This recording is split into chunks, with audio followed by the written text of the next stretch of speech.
और आज आपको तस्वीर दिखाता हूं वाराणसी से। दाल मंडी में बुलडोजर एक्शन हुआ, लेकिन 12 घरों को खत्म करने के लिए, जमींदोज करने के लिए जब बुलडोजर वहां पहुंचा तो घर के अंदर क्या हुआ है बताता हूं आपको। एक घर जो कि मुस्लिम परिवार वहां रहता था, उस दीवार के सामने मुस्लिम महिलाएं सटकर खड़ी हो गई। एक्शन होता तो उनको नुकसान होता।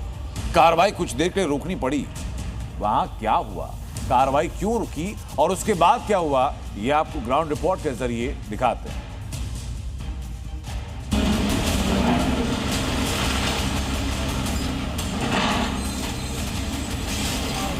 आज दिनांक 11/6/2026 को ध्वस्तीकरण की कार्रवाई की जाएगी।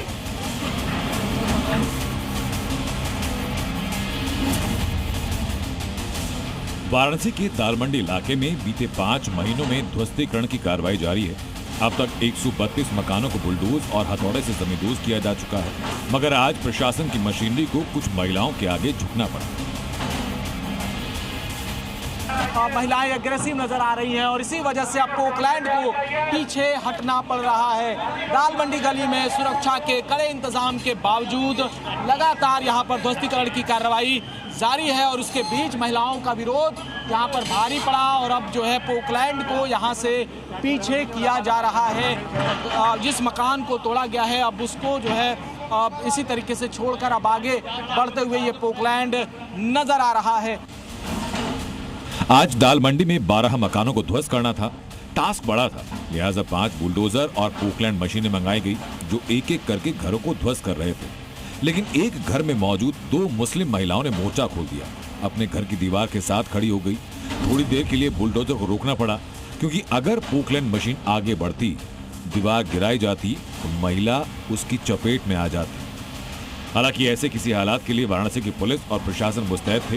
ध्वस्तीकरण की कार्रवाई से पहले मकान खाली करने के अनाउंसमेंट किए जा चुके थे। ड्रोन से पूरे इलाके की मॉनिटरिंग की जा रही थी और भारी संख्या में पुलिस के जवान मौजूद थे। हमारे ध्वस्तीकरण का कार्य चल रहा था, उसमें हम लोगों ने मैनुअली कार्य करने के बाद अब बुलडोजर और पोकलैंड मशीन से भी हम ध्वस्तीकरण का कार्य कर रहे हैं। पर्याप्त व्यवस्थाएं की गई हैं, फोर्स डिप्लॉय की गई है, साथ साथ में पीए सिस्टम से अनाउंसमेंट और ड्रोन से भी मॉनिटरिंग चल रही है। काशी दाल मंडी में कुल 181 मकानों को ध्वस्त करना है, जिनमें से 132 घर अब तक गिराए जा चुके हैं। घर वालों को 56 करोड़ रुपए मुआवजा दिया गया। 14 जून को 20 मकानों को जमींदोज किया जाएगा।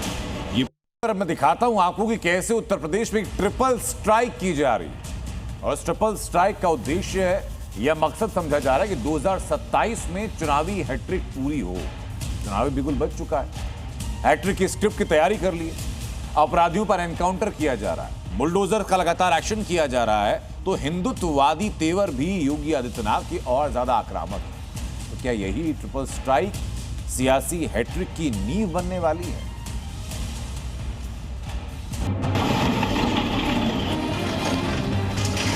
हमने इन सौदों को तो ठीक किया है और जो ठीक नहीं हुआ है, बोली से नहीं माना है तो गोली से जरूर मान गया है। क्या यूपी में बुलडोजर नॉन स्टॉप गरजते रहेंगे?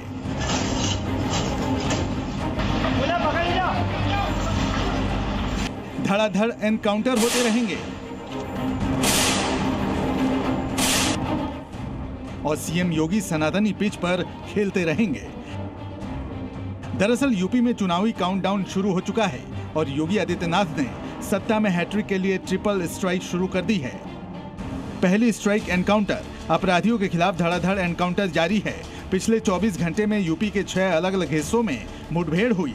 दूसरी स्ट्राइक बुलडोजर, यूपी में अवैध कब्जे को बुलडोजर मिट्टी में मिला रहा है, जिसकी तस्वीरें आज भी इटावा और लखनऊ से आई। तीसरी स्ट्राइक हिंदुत्ववादी बयान, राम मंदिर, धार्मिक विरासत, सांस्कृतिक राष्ट्रवाद और एक वोट की ताकत का संदेश देकर योगी जातीय समीकरण से ऊपर हिंदू वोटर को एकजुट करने की रणनीति पर काम कर रहे हैं।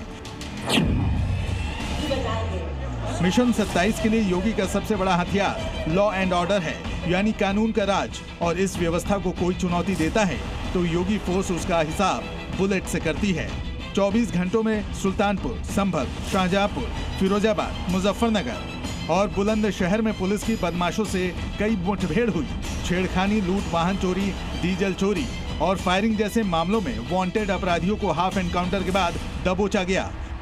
और इसी लॉ एंड ऑर्डर के दम पर यूपी में माहौल योगी के पक्ष में बना हुआ है। यूपी में अवैध कब्जों को बुलडोजर लगातार बिना रुके, बिना थके जमींदोज कर रहा है। एक तरफ राजधानी लखनऊ में नया हनुमान मंदिर से नीरा नर्सिंग होम तक सड़क चौड़ीकरण के रास्ते में आ रहे अवैध निर्माणों पर कार्रवाई शुरू हुई है।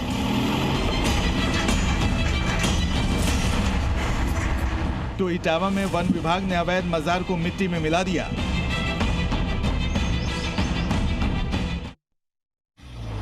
दरअसल यूपी में एनकाउंटर और बुलडोजर एक्शन के जरिए योगी सरकार ने अपराध और अपराधियों पर नकेल तो कसा ही है, जनता में अपनी अलग पैठ भी बनाई है और चुनावी शंखनाद के साथ ही योगी के हिंदुत्ववादी बयानों में भी तेजी आई है। खासकर गाजियाबाद में सूर्या चौहान की हत्या के बाद से योगी लगातार लव जिहाद से लेकर लैंड जिहाद पर एग्रेसिव मोड पर है। किसी भी जमीन को खाली देखा उसमें अपना तंबू गाड़ दिया, ये सब बंद हो जाना चाहिए। भारत की धरती उन आक्रांताओं के लिए जिनकी भारत के प्रति आस्था नहीं है, जो भारत के प्रति निष्ठा नहीं रखते, भारत के संस्कारों का सम्मान नहीं कर सकते, बहुत अच्छा, उन लोगों के लिए भारत की धरती धर्मशाला नहीं हो सकती है। यानी चुनावी रण में योगी का ट्रिपल स्ट्राइक फॉर्मूला तैयार है। एनकाउंटर और बुलडोजर एक्शन के साथ ही योगी के हिंदुत्ववादी बयान यूपी में उनकी सियासी हैट्रिक की गारंटी मानी जा रही है। ब्यूरो रिपोर्ट, जी मीडिया। और अब यूपी के मेडिकल कॉलेज से जुड़ी खबर, जहां अब अवैध धर्मांतरण का इलाज होने जा रहा है। जिन मेडिकल कॉलेजेस को कट्टरपंथी धर्मांतरण का अड्डा बनाने की साजिश में थे, अब वहां धर्मांतरण गैंग पर स्ट्राइक होने वाली, क्योंकि पहली बार होने जा रहा है जब यूपी के मेडिकल कॉलेज में एंटी धर्मांतरण सेल बनेगा।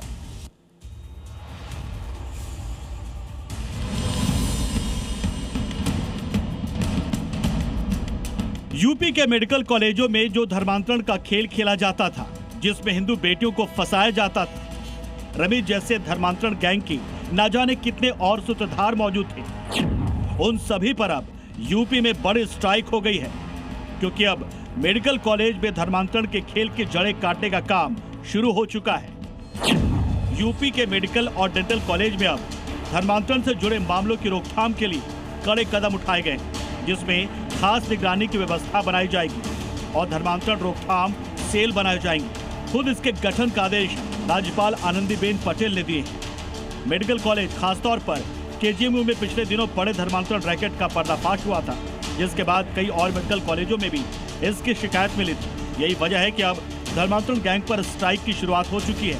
टीम बनेगी, 10-15 लोगों की बड़ी टीम बनेगी और डीएसडब्ल्यू ऑलरेडी है, उसको भी और स्ट्रेंथन किया जाएगा। इसकी टीम बनेगी, इसकी रिपोर्टिंग होगी और अब स्ट्रक्चर्ड तरीके से जितनी भी एक्शन इन्होंने लेने को कहे हैं वो हम लोग लगातार लेंगे, उसका रिकॉर्ड रखेंगे। मेडिकल कॉलेजों में बनाया जाने वाला यह सेल कॉलेज कैंपस, हॉस्टल और परिसर में संदिग्ध धर्मांतरण गतिविधियों की निगरानी करेगा। छात्र छात्राओं और कर्मचारियों की शिकायतों पर उनकी जांच शुरू करेगा। संदिग्ध मामलों की तुरंत पुलिस और एसटीएफ को रिपोर्ट करेगा। बड़े धर्मांतरण नेटवर्क की जानकारी इकट्ठा करेगा और उसकी रोकथाम करेगा। यानी मेडिकल कॉलेज को धर्मांतरण का अड्डा बनने से रोकने का काम इस सेल का होगा।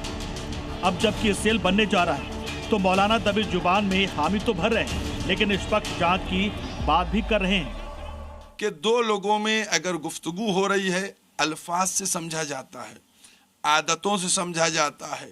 हमारी समझ में नहीं आता है कि कोई 5 साल बाद कहता है कि साहब हम इनके साथ निकाह किए हुए थे, अब ये धर्म तब्दील करने का है। इसमें गहराई से जाकर निष्पक्ष जांच होना चाहिए, क्योंकि इसमें सिर्फ लड़के खतावार नहीं होते, इसमें लड़कियां भी वो भी गलती पे होती हैं। यूपी में आदेश एक बार फिर धर्मांतरण गैंग पर बहुत बड़ी स्ट्राइक से कम नहीं है, क्योंकि एक एक कर कई मेडिकल कॉलेज इस गैंग के सेफ हाउस बनते जा रहे थे, लेकिन अब इसी को खत्म करने का काम शुरू हो चुका है। Bureau report, C media. धर्म नगरी हरिद्वार में एक बार फिर यहां हंगामा हुआ है। कांवड़ यात्रा होनी है। इसके पहले हरिद्वार में सनातन के अपमान पर हंगामा है। हर की पहाड़ी के पास बॉलीवुड एक्टर इमरान हाशमी की फिल्म की शूटिंग चल रही थी। एक होटल के बाहर, एक इमारत के बाहर जिसको होटल बनाया गया, उसके बाहर बार एंड कैफे का बोर्ड लगाया गया। जैसे ही शूटिंग के लिए बोर्ड लगा, उसी के बाद हिंदू संगठन भड़क गए।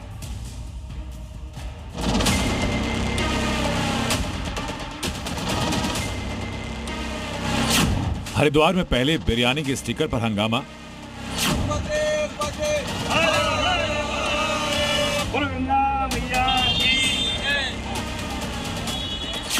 और अब होटल के बाहर बार एंड कैफे पर सनातनियों में उबाल। धर्मनगरी हरिद्वार में ठेलों पर अभी वेज बिरयानी के पोस्टर पर हंगामा चल ही रहा था, अब होटल के बाहर बार एंड कैफे के पोस्टर्स ने सनातनियों का पारा हाई किया। एक्टर इमरान हाशमी की फिल्म की शूटिंग के दौरान होटल के बाहर जमकर हंगामा हुआ।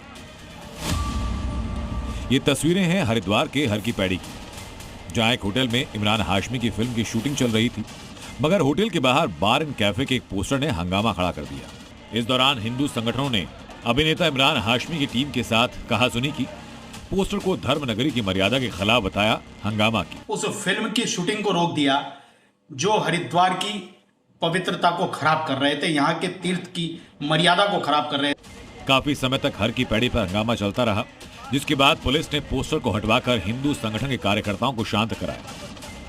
ये वो क्षेत्र है जो हर की पौड़ी से लगता हुआ है, यहाँ पे लगभग एक किलोमीटर के आसपास ही हर की पौड़ी क्षेत्र है और पीछे माँ गंगा का यहाँ पे तट है। तो कहीं ना कहीं एक बड़ा विरोध प्रदर्शन यहाँ पे हुआ, जिसके बाद जो शूटिंग है अभी फिलहाल यहाँ पे बंद बताया जा रहा है कि जो शूटिंग क्रू था वो यहाँ से चला गया। दरअसल पिछले कई दिनों से हरिद्वार में इमरान हाशमी की फिल्म की शूटिंग चल रही है। अलग अलग इलाके में शूटिंग के बाद बुधवार शाम शरणनाथ नगर के भाटिया भवन में फिल्म का एक सीन शूट किया जाना था, जिसके लिए भवन को बार एंड कैफे के तौर पर दिखाया गया। इसी से हिंदू संगठन भड़क गए। दरअसल हरिद्वार में नियमों के अनुसार गंगा क्षेत्र में नॉनवेज की दुकानों पर बैन है, शराब की बिक्री पर पूर्ण प्रतिबंध है, मगर धर्मनगरी में कभी भी ऑनलाइन ऐप के जरिए नॉनवेज डिलीवरी कराई जाती है, तो कभी फिल्म की शूटिंग के नाम पर रेस्टोरेंट में बार के पोस्टर लगाए जाते हैं। हरिद्वार से करण खुराना के साथ ब्यूरो रिपोर्ट, जी मीडिया। और अब एक एक्सक्लूसिव रिपोर्ट दिखाता हूं आपको। एक तरफ पूरब में बांग्लादेशी घुसपैठियों पर डिटेक्ट, डिलीट और डिपोर्ट का अभियान है, तो दूसरी तरफ पश्चिमी सीमा पर ड्रोन, ड्रग्स और हथियारों के नेटवर्क को तोड़ने की तैयारी है। यानी पूरब से लेकर पश्चिम तक घुसपैठियों पर प्रहार हो रहा है, जहां टेक्नोलॉजी, डिजिटल सर्विलांस और हाईटेक सिक्योरिटी सिस्टम के भरोसे एक नया सुरक्षा कवच तैयार किया जा रहा है।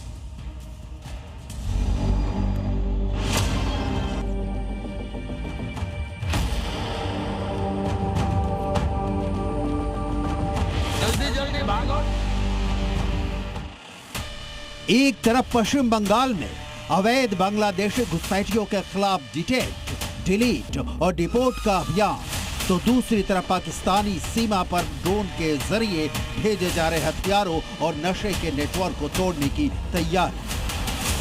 सीमा सुरक्षा को लेकर केंद्र का फोकस अब सिर्फ चौकसी तक सीमित नहीं है, बल्कि टेक्नोलॉजी, डिजिटल निगरानी और त्वरित कार्रवाई के जरिए सरहदों को अभेद बनाने की रणनीति पर काम कर रहा है।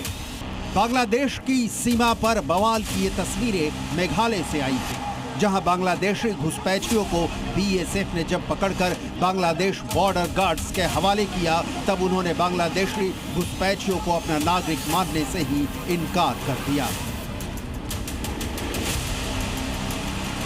नतीजा ये हुआ कि घुसपैठिया घंटों तक नो मीन्स लैंड में फंसा रहा।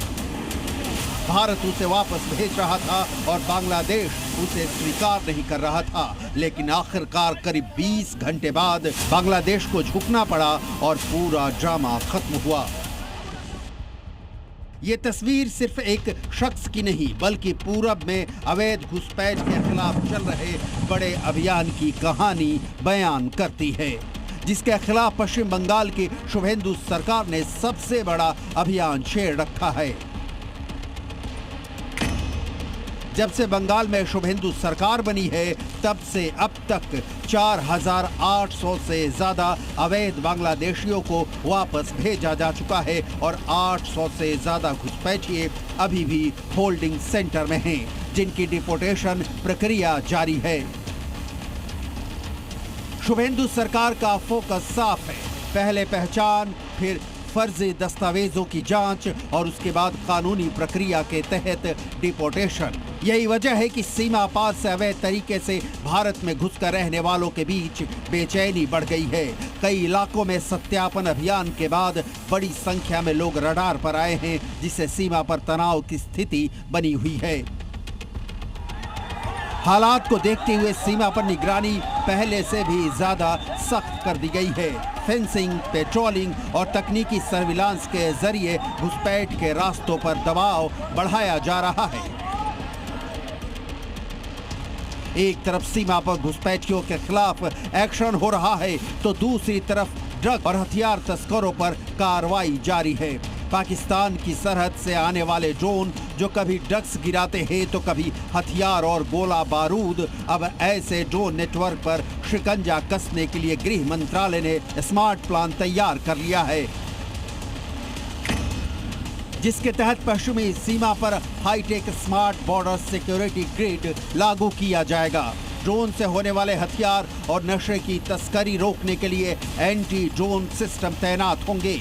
सीमा पर स्मार्ट फेंसिंग और अत्याधुनिक सेंसरों से 24 घंटे निगरानी होगी।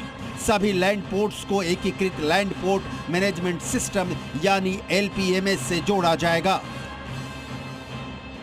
जिसका लक्ष्य है तकनीक की मदद से सीमाओं को और सुरक्षित, मजबूत और अभेद बनाना। दरअसल भारत 15,000 और 106 किलोमीटर की विशाल सीमा बांग्लादेश, चीन, पाकिस्तान, नेपाल, म्यांमार, भूटान के साथ साझा करता है। इनमें से करीब 6,000 किलोमीटर संवेदनशील सीमा की डिजिटल फेंसिंग की जाएगी। इस प्रोजेक्ट का मकसद अवैध घुसपैठ पर लगाम लगाना, आतंकवाद, ड्रग, हथियार, फेक करेंसी को रोकना, हवाई खतरों से निपटने के लिए जैमिंग डिटेक्शन तकनीक को जोड़ना, IGT शूल पल्स एंटी ड्रोन सिस्टम को लगाना, सीमा की रियल टाइम निगरानी के स्मार्ट फेंसिंग लगाना और सेंसर, रडार, CCTV कैमरे के साथ कमांड कंट्रोल सिस्टम की तैनाती करना सबसे बड़ा मकसद है। पश्चिम में पाकिस्तान से ड्रोन और ड्रग्स की चुनौती और पूरब में बांग्लादेश से अवैध घुसपैठ की समस्या, दोनों मोर्चों पर अब रणनीति साफ दिखाई दे रही है। एक तरफ हाईटेक स्मार्ट बॉर्डर तो दूसरी तरफ आक्रामक डिपोर्टेशन अभियान, यानी भारत की सीमाओं पर सुरक्षा का नया ब्लूप्रिंट तैयार हो रहा है, जहां मिशन सिर्फ सीमा की रक्षा नहीं बल्कि घुसपैठ, तस्करी और आतंकी खतरे को जड़ से खत्म करना है। ब्यूरो रिपोर्ट, जी मीडिया।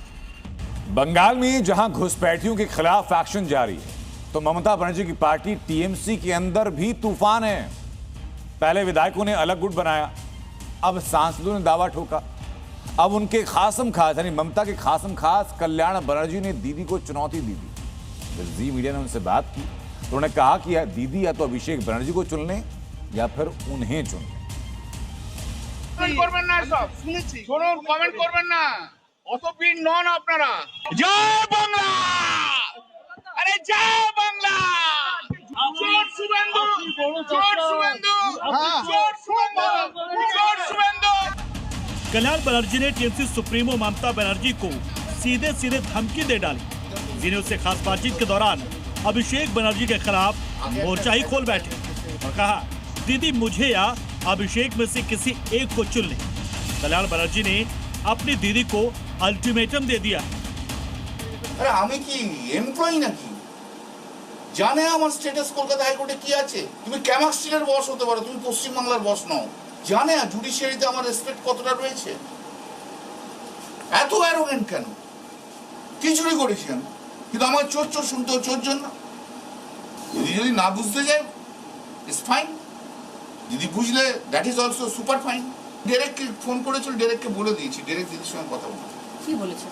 বলে দিয়েছি ডাইরেক্টকে, আমি তোমাকে যা যা বললাম তাই তাই বলে। दरअसल ममता बनर्जी पर लगातार आरोप लग रहे हैं कि उन्होंने TMC को अपना फैमिली बिजनेस बना लिया है, सिर्फ और सिर्फ भतीजे अभिषेक बनर्जी के लिए।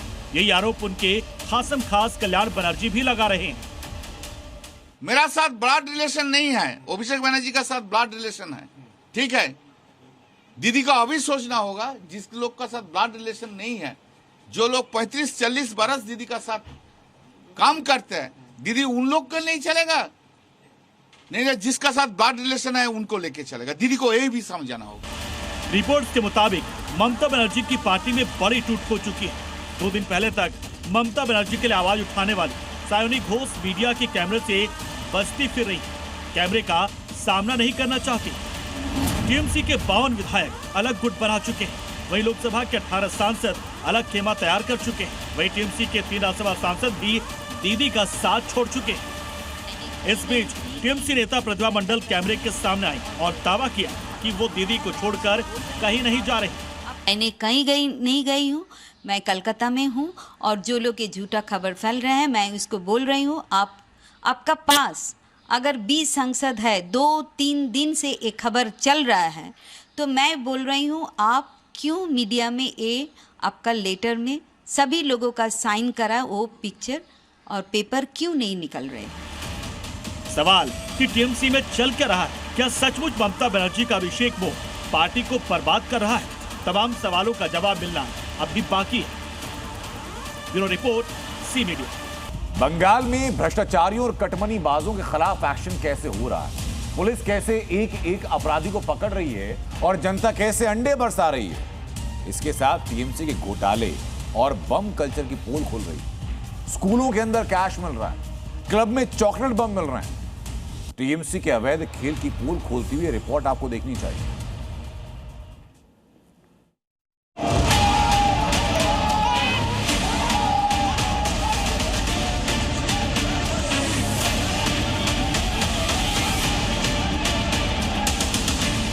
बंगाल में दीदी की सत्ता क्या गई? अपराधी दबंग कटमनी बाजों के ट्रीटमेंट का तरीका ही बदल गया। कहीं अंडे बरस तो कहीं लात घूसे पड़े और खुलेआम बीच सड़क पर परेड निकल रही है। शुभेंदु फोर्स तो एक एक अपराधी का हिसाब कर ही रही है, जनता भी खूब बदला ले रही है। पश्चिम बंगाल में अंडा अटैक की सबसे नई तस्वीर दुर्गापुर से सामने आई है। यहाँ पर टीएमसी नेता सुकुमार दत्ता पर लोगों ने जमकर अंडे बरसे।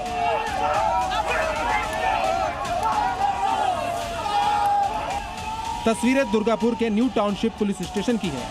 शुभेंदु फोर्स सुकुमार दत्ता को थाने से कोर्ट ले जा रही है, मगर इसी दौरान लोगों ने उसे घेर लिया और देखते ही देखते उस पर अंडों की बरसात होने लगी। सुकुमार दत्ता को भ्रष्टाचार, डराने धमकाने और जबरन वसूली के आरोप में गिरफ्तार किया गया।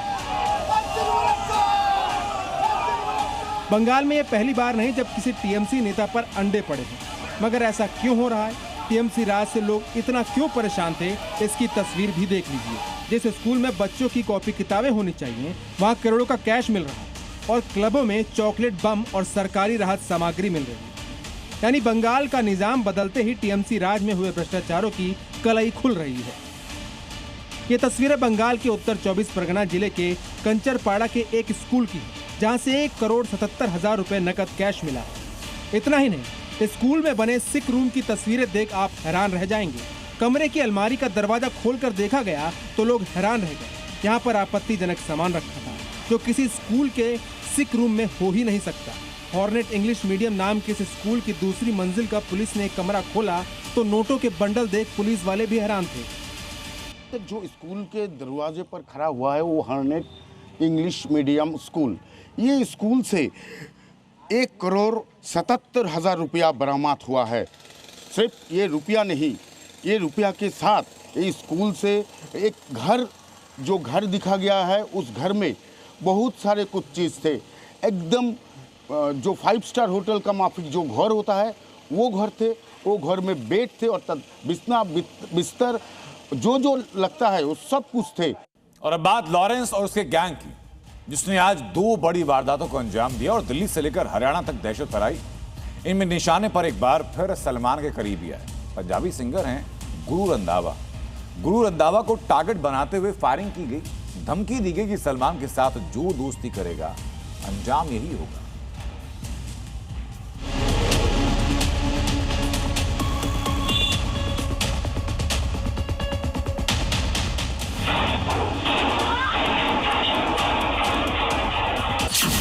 लॉरेंस गैंग एक बार फिर सुपर एक्टिव हो गया है। सलमान के करीबी हुए तो गोली चला दी।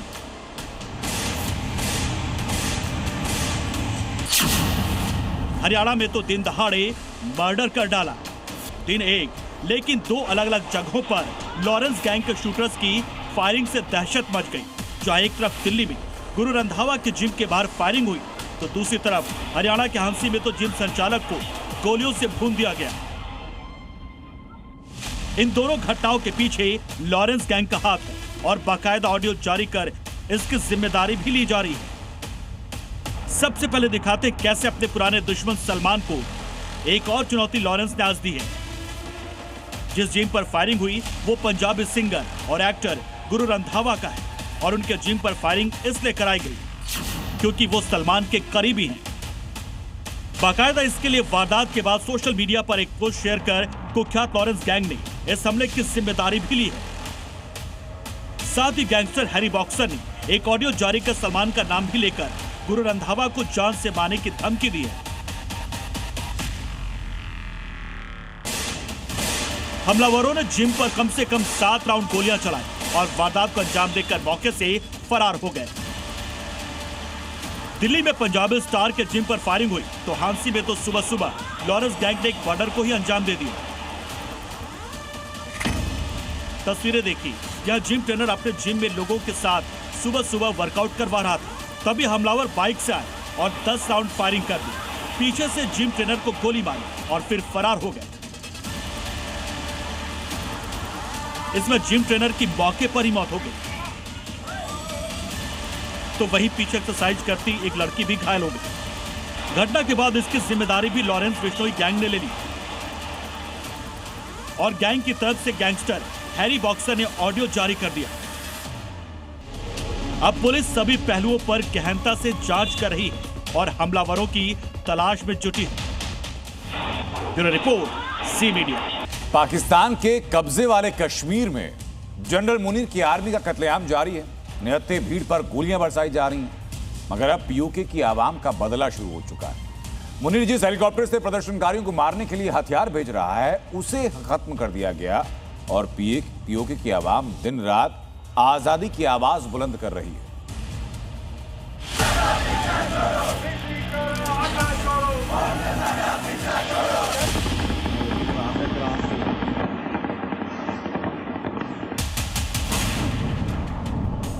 पीओके में मुनीर का कत्लेआम, गुस्से में भड़की आवाज,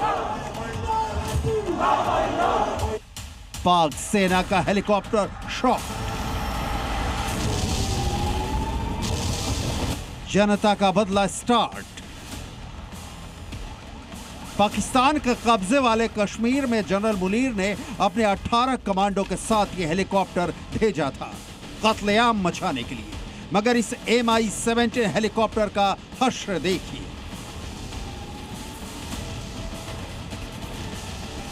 मुनीर ने मुजफ्फराबाद में जिस हेलीकॉप्टर से नरसंहार के हथियार भेजे उसे पीओके की आक्रोशित जनता ने मार गिराया और पाकिस्तानी सेना का MI-17 हेलीकॉप्टर स्वाहा हो गया, जिसमें पाकिस्तानी सेना के 18 कमांडो की मौत हो गई। इतना ही नहीं, बदले की आग में जल रही आवाम मुनीर के खात्मे का प्रण ले चुकी है। पाकिस्तानी सेना की फायरिंग और जुल्म के बाद जगह जगह विद्रोह हो रहा है। दिन हो या रात, लाखों की भीड़ मुनीर का अंत करने के लिए सड़कों पर उतर चुकी है।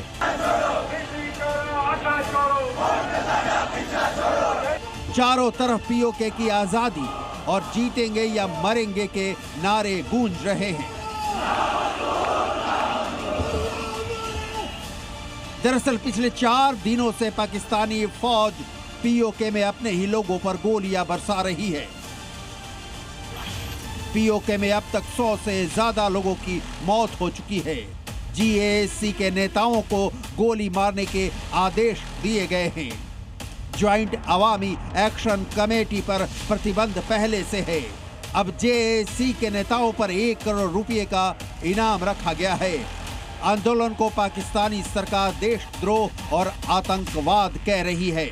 उधर पाकिस्तानी सेना ने रावलकोट के ईदगाह मैदान में जमा हजारों निहत्थे प्रदर्शनकारियों पर गोलियां चला दी, जिसमें 16 लोगों की मौत हो गई। ये लोग सस्ता आटा, चावल, बिजली और बुनियादी अधिकारों की मांग के लिए प्रोटेस्ट कर रहे थे। ये शौकत नवाज मीर हैं, जिससे मुनीर एंड शहबाज कंपनी खौफ में है। पाकिस्तान की सरकार ने इनके सिर पर 1 करोड़ रुपए का इनाम रखा है, मगर ये मुजफ्फराबाद में डटे हुए हैं। उधर यूनाइटेड नेशंस यानी संयुक्त राष्ट्र में अमेरिका के फैसले ने पाकिस्तान और चीन दोनों को झटका दे दिया, क्योंकि जिस बलोच लिबरेशन आर्मी को आतंकवादी घोषित कराने के लिए इस्लामाबाद और बीजिंग पूरी ताकत लगा रहे थे, उस पर फिलहाल तो ब्रेक लग गया। लेकिन सवाल सिर्फ यूएन की राजनीति का नहीं है, सवाल यह भी है कि आखिर बलूचिस्तान में ऐसा क्या सुलग रहा है जिसने पाकिस्तान के होश फाख्ता कर दिए।